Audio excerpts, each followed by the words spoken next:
वास्ते हादसो पेश आयो आहे जंहिंजे नतीजे में ॿ नौजवान फोत थी विया आहिनि। फोत थियलनि जी सुञाणप छतो चंड वासी मिस्त्री गुलाम मुस्तफ़ा बिरोही ऐं ठठो वासी परवेज़ हालू तौर कई वई आहे। मकली बाईपास ते तेज़ रफ़्तार गाड़ी जे टक्कर में मोटरसाइकिल सवार ॿ नौजवान फोत थी विया आहिनि। अहम ख़बर अवां ताईं पहुचायूं पिया ठठो खां। इन जा वधीक तफ़सील मालूम कंदासीं। असां सां लाइन ते मौजूद आहे केटीएन न्यूज़ जो रिपोर्टर महबूब बिरोही। जी महबूब, छा तफ़सील आहिनि हादसे जे हवाले सां?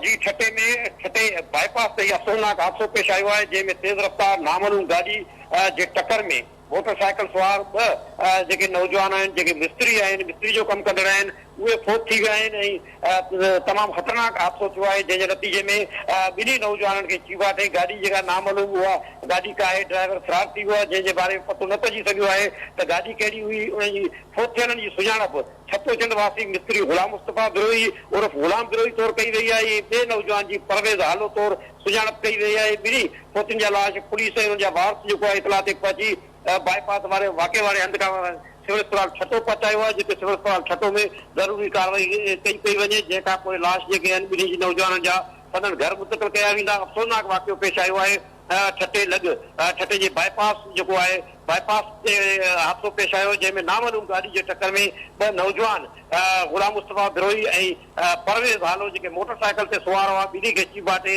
मारण खां पोइ नामालूम गाॾी काए ड्राइवर फरार थी वियो आहे। गाॾी जे बाबति पतो न पइजी सघियो आहे, जॾहिं त जेके वारस वॾे अंग में जेके पहुची विया आहिनि सिविल अस्पताल में पुलिस लाश खणाए ज़रूरी कार्रवाई कराए रही आहे। जी, वॾी महिरबानी। नाज़िन, ठठो खां महबूब बिरोही असांखे हादसे जे हवाले सां तफ़सील ॾिना आहिनि।